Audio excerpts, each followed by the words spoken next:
want from me, Tariq? Huh? What do you want from me, boy? Teaching me the motherfucking game, Ghost. Once I get that money, you can do whatever the fuck you want to do in Mecca.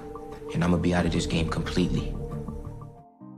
So things are starting to finally become clear for Tariq St. Patrick. He went from asking Ghost to teach him the game to now wanting out of the game under Monet Tejada, and as some would say, like father, like son. But in typical St. Patrick fashion, when one loose end gets tied up, another one gets loose. When one troubled storyline closes, another one opens. And whenever there's a dead body, Tariq St. Patrick is always involved.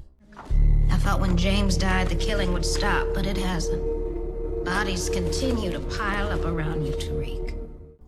So today, we're gonna run through some quotes from Michael Rainey Jr. teasing Power Book 2 Ghost Season 3, where he spoke about loose ends, facing the dilemmas his father did, and how he's gonna be searching for the truth behind Lauren's death. But we're also gonna have a look at how he's gonna have to adapt, change, and navigate his life based on Effie being at Stansfield, and how he's got a new goal of leaving the game. But let's start with the quotes from Michael Rainey Jr. And he said, as we saw at the end, they got Blanca Rodriguez and she pulled pictures of Tariq and she sure is familiar with him. So we already know what's gonna happen. He ended season 1 with trouble. He ended season 2 with some trouble. So he's gonna start season 3 in trouble. Because as Tariq ties up this loose end and as those get tied up, another gets loose. He's also kind of fighting the same dilemma his father had in leaving the game, because he doesn't really know what he wants to do. So as we saw in the finale, all the troubles he's got going on and all the money he's gonna have to spend, who knows what he's gonna do. He may have to step one foot back in the game, and it's hard for Tariq right now. He's in a very confusing predicament. Now on the Lauren secret, he said, Tariq is smart, he's gonna figure out something and he's gonna get to the bottom of whatever he wants to get to the bottom of. So there's definitely gonna be some up and downs in those relationships, and that's one thing I'm excited to see, this rocky road.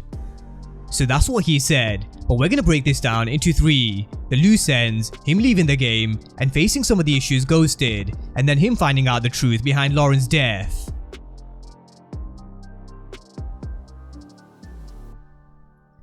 Now, when it comes to these loose ends, Mecca's death is obviously one of those loose ends, with Blanca Rodriguez finding Tariq's picture at the scene of the crime. And she's no stranger to trouble, with the St. Patrick's of course. She tried and failed to catch both Ghost and Tommy for a long time on Power, and so did Cooper Saxe. But I don't think we're going to see Tariq going through another season of him being on trial for yet another murder, because let's not get it twisted, I'm sure that would bore all of us, especially because season 2 was heavily centered around Tariq's court case. So I expect there to be a lot of the same when it comes to Blanca Rodriguez. She's gonna chase Tariq St. Patrick, and she's gonna fail. But I really wouldn't be surprised if she did catch one of the Tejadas instead. And Kane is the one I'm thinking, because he's another loose end for Tariq. And why not get rid of 2 loose ends in one by giving Blanca Rodriguez Kane? After all, Ghost did the same thing with Kanan. Now someone else who's a loose end is Cooper Saxe, because he had a troubled time in season 2 protecting Tariq St. Patrick. So we're gonna see him possibly give Jenny Sullivan information about the Tejadas and Tariq. And this is where it becomes really tricky for someone like Tariq St. Patrick, because if we've learned one thing about Tariq is, he only kills when he has to, but Cooper Saxe really will be knocking on the door of this hallucination scene next season, because if you're informing and working against Davis McLean, the Tejadas, and Tariq, who are all familiar with the snitch code, there is just no way Saxe makes it out of season 3, because he's going to be making a lot of enemies, and Tariq won't be his only one, but he will be a huge loose end. Now another loose end is of course Lauren's death, so let's talk about the impact of Lauren's death next.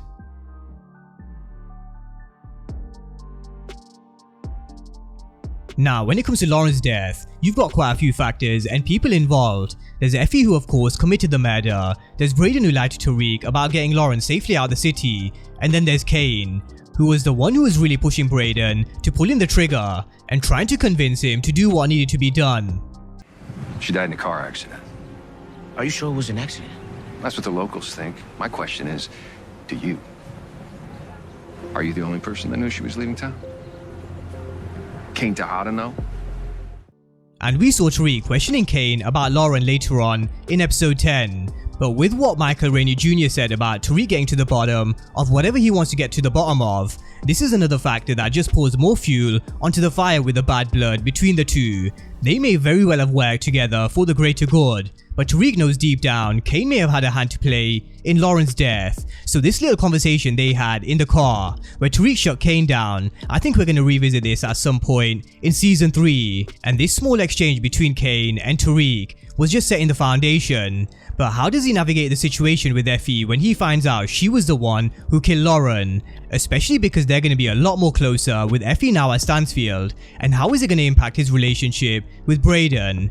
And this is where the rocky road comes in, because Effie killed Lauren, which she may say was for the greater good because she was a snitch, but was it more so because Lauren was in the way of Effie's relationship with Tariq? And could Tariq start to see it that way? Because if he does, it's going to start to cause a problem between the two, which I'm sure we're all expecting, because I do think there's going to be some fireworks when it comes to Tariq and Effie, because they are two very similar characters, and it's exactly what happens when similar personalities come together. We saw it with Ghost and Tariq, because it really is a familiar dynamic with families. When a child's personality is remarkably like a parent's, it causes difficulties between them. For example, when Ghost was running out of patience with Tariq's lying and going behind his back, we had Tariq who couldn't stand his father because he was a liar, who went behind his family's back with Angela.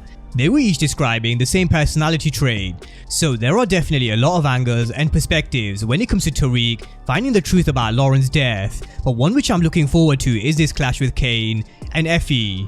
Now, when it comes to Braden, I do think they'll figure things out, especially after Braden took the heat in the courtroom and held it down for Tariq in a time of need. But talking about Tariq and Ghost, let's move on to the other dilemma Michael Rainey Jr mentioned.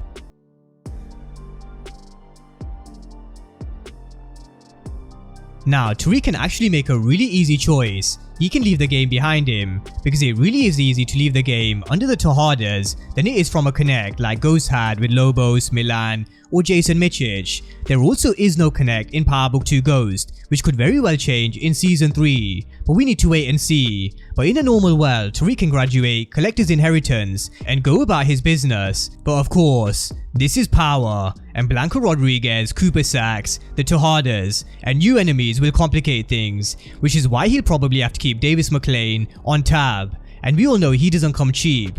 And I do think deep down the issues with Tariq is he does want to leave the game because he's seen the consequences of being in it, but at the same time he doesn't. He doesn't know what he wants to do, but where Tariq has a chance to make things right is, he's young, and he still has the time to turn his life around, whereas Ghost had demons from his past, which are always coming back to haunt him, for example, Kanan. But this is where Tariq will probably face similar dilemmas to Ghost.